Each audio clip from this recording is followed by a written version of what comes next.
বাইরে ঝুম বৃষ্টি আর আমি বানিয়ে নিচ্ছি এমন একটা ভর্তা, দেখলে কার না খেতে ভালো লাগে।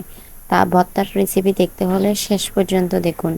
আসসালামু আলাইকুম, this is Afrin daily blog. আর সারাদিন বাইরে টিপ টিপ বৃষ্টি হচ্ছিল। এমন আবহাওয়ায় গরম ভাত আর ঝাল ঝাল ভর্তা খেতে কার না মন চায়। তাই আমি বানিয়ে নিচ্ছি একেবারে গ্রামের স্বাদের কাঁঠালের বিচির ভর্তা। প্রথমে আমি বিচিগুলো খোসা ছাড়িয়ে নিয়ে তাওয়ার মধ্যে টেলে নিয়েছি। তারপর পাটায় বসে বিচিগুলো ভালো করে পিষে তার সাথে পেঁয়াজ, শুকনো মরিচ ভালো করে দিয়ে লবণ পর্যাপ্ত পরিমাণ দিয়ে ভালো করে পিষে ফেলবো। হাতে পিষে পাটা পিষে খাওয়া হচ্ছে যে আলাদাই। চাইলে ব্লেন্ডারে করে ফেলা যায়, কিন্তু পাটায় পিষে খাওয়ার মজাটাই হচ্ছে যে পুরো প্রকৃতিভাবে গ্রামের স্বাদ পাওয়া। যত ভালো করে পিষে যায় ততই স্বাদ বেড়ে যায়। তবে একটা কথা বলে রাখি, এতক্ষণ ধরে পিষতে পিষতে আমার হাতটা মনে হচ্ছে আগেই ক্লান্ত হয়ে যাবে। তবুও কি আর করার, সুস্বাদু ভর্তা খেতে হলে তো একটু কষ্ট তো করতে হবে।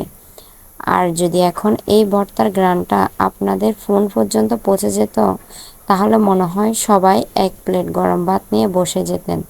বলুন তো, আপনাদের বাসায় কাঁঠালের বিচি ভর্তা কে কে পছন্দ করে? কমেন্টে অবশ্যই জানাবেন। আমার বাসায় আমার ভাইয়ের সবচেয়ে পছন্দের ভর্তা হচ্ছে কাঁঠাল। কাঁঠালের বিচি বললেই সে আর ভাত না খেয়ে ঘর থেকে যাবেই না। যাই হোক, কথা বলতে বলতে আমার এদিকে কাঁঠালের বিচি ভর্তা বানানো প্রায় শেষ হয়ে আসছে। দেখতে কি লুকিং ইয়ামি লাগতেছে, তাই না? দেখেই মনে হচ্ছে আবার জিভে পানি এসে গেল, আবার খেয়ে ফেলতে ইচ্ছে হচ্ছে। অবশেষে ভর্তাগুলো নিয়ে একটি প্লেটে রেখে দিলাম। আর অবশিষ্ট যেই পাটার মধ্যে লেগে থাকা ভর্তা ছিল, তাতে ভাত মেখে খেয়েছি।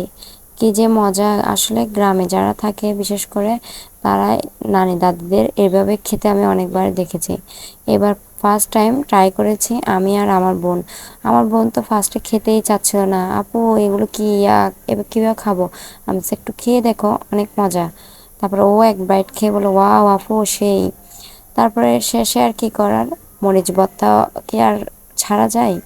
এরপরে এসে গেলাম মরিচ ভর্তা করতে। শুকনো মরিচ দিয়ে পেঁয়াজে পাটায় পিষে দেখতে কি যে সুন্দর লাগছে, মনে হয় আবারও এক প্লেট ভাত নিয়ে ভিডিও থেকে মরিচ ভর্তাগুলো নিয়ে খেয়ে ফেলি। ভর্তাগুলো দেখে আবার জিভে জল এসে গেল। আজ বোঝা যাচ্ছে তাহলে একটি দুর্দান্ত দুপুরের লাঞ্চ হবে। অবশেষে সব ভর্তা সুন্দর করে প্লেটে সাজিয়ে নিয়েছি। দেখতে কত লোভনীয় না লাগছে। গরম ভাতের সঙ্গে এত সুন্দর ভর্তার আয়োজন, এর চেয়ে ভালো কম্বিনেশন আর কি হতে পারে?